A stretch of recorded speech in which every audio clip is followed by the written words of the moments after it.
Before I speak regarding the upcoming year, I first want to acknowledge and thank a few people this evening. First, I want to recognize our two outgoing council members, John Dukes.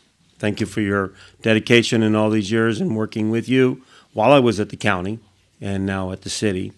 And Cash Gill for the times that we were in Washington, D.C. You are one of the few that know the nuts and bolts of how it really got started with the feasibility study. You were in the same room when that nut was cracked, and we actually got, basically them to understand where we were headed and how serious we were. Both have served the community well and have spent many hours and days away from their families for the betterment of the community. Thank you, Cash and John.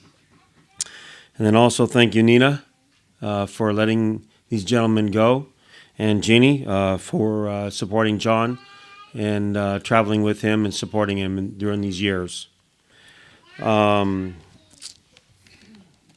I would like to recognize and thank Mayor John Buckland for your leadership, passion, and dedication as you faithfully led this council in the past year.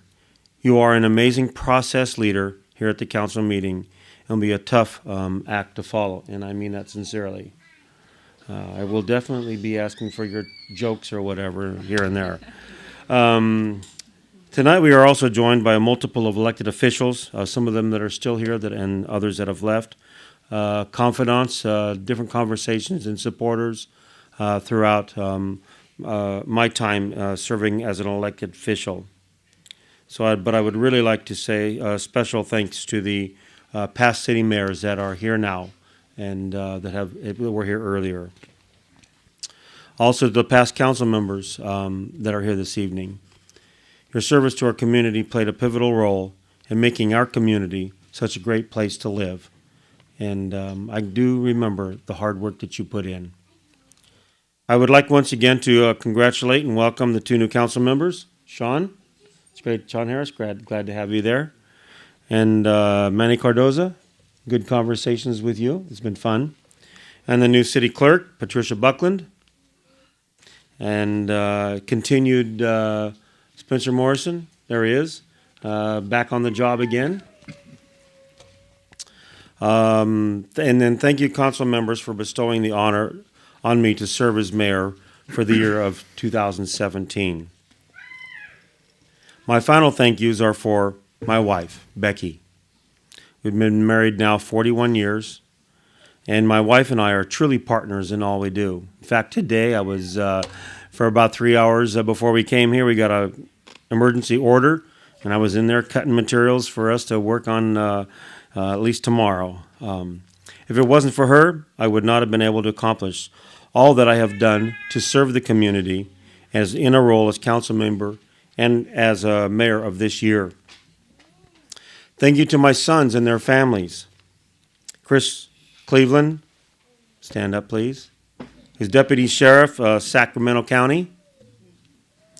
Thank you. And then for Timothy Cleveland, who his family is in New Mexico, where he is stationed at Cannon Air Force Base at this time. And I miss my grandkids dearly. And then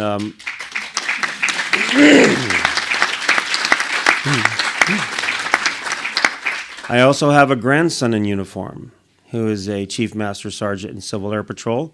He was one of the gentlemen that did the flags this evening. He wants to be President of the United States in 2036. I kind of went, ooh. So anyway, if he goes for that goal, he's a very smart kid. I don't argue with him very much anymore because he can really do a good job. Now I'll move on. Thank my dad. Right there in front, Stanley Sr., who I appreciate and love very much.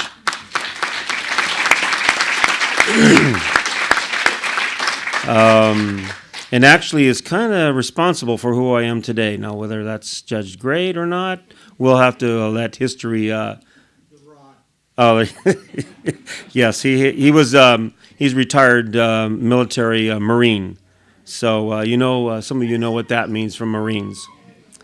Okay, now moving on to my real speech on 2017 goals, which I promise will be brief, somewhat brief. But 10 years ago, I ran in 2006 successfully for Sutter County District Supervisor for District 2. While there are significant differences in the elected positions and duties, the citizens' needs are similar. So my basic priorities remain the same. Pension reform, or trying to dodge the bullet from the state of California or CalPERS changing what's going on and it harms our budgets all the time. Then appropriate salaries, levee and flood improvements. We don't just have the levee difficulties, we also have local flood issues that we need to take care of. On to increased economic development and improved and enhanced infrastructure. During 2017, my advocacy for these basic needs will continue, and it is my hope the new council will continue to support the current projects and bring new ideas to enhance our community. As 2017 Mayor of Yuba City, my goals for the coming years are, first on infrastructure, we will continue to move forward with improvements to our regional levee system and improved local flood protection. We will see construction begin on a new 4-lane 5th Street Bridge project that should be fully completed by 2019. This $70 million project, which is almost fully funded by state and federal funds, is phase 2 of 4-phase plan that will widen Bridge Street to 4 lanes all the way to Highway 99. And it'll also be a beautiful gateway with the plans similar to what's already been built.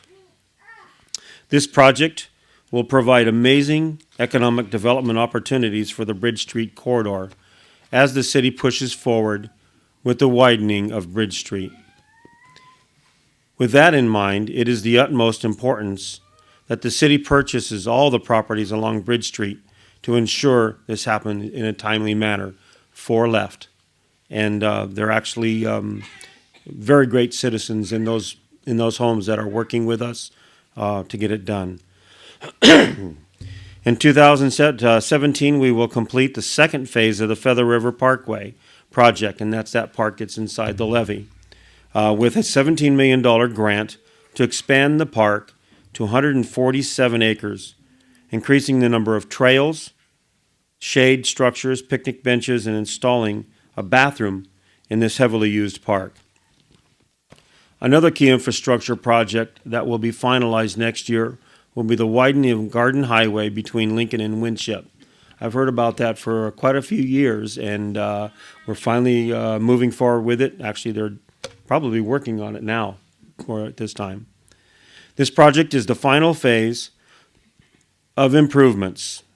Garden Highway is a key north-south transportation corridor, and these improvements and it will assist with the future build-out of an industrial park at Garden Highway in Lincoln.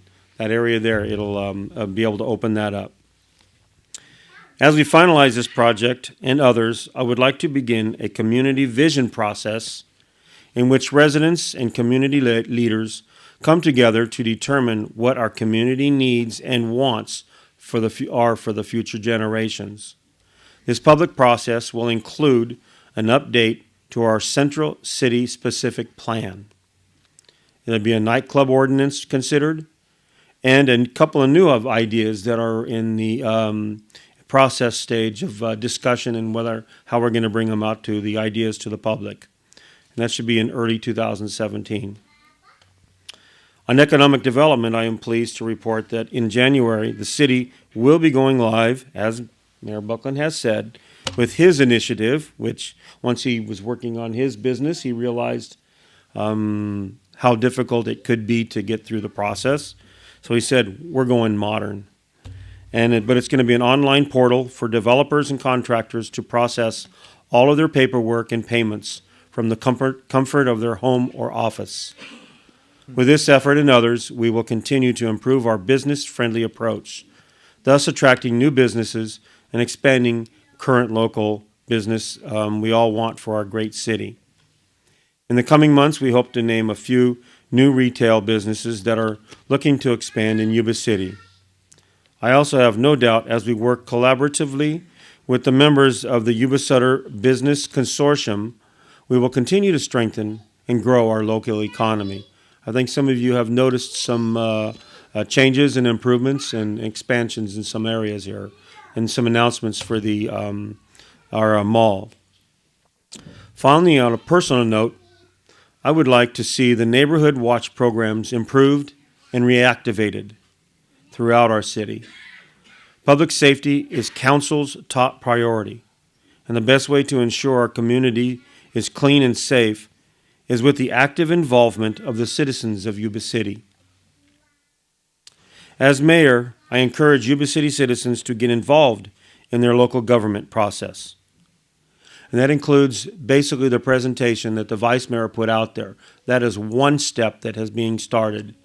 We're also going to try to work on an adult version of this, maybe a little difficult, but we're going to work on an adult version of helping people become familiar with what government really does and why in the process. So get involved in the community, the government process. It actually does help us know what you really want and what we can do. So again, thank you for the honor to serve as mayor of 2017, and looking for a very prosperous and busy year. Thank you.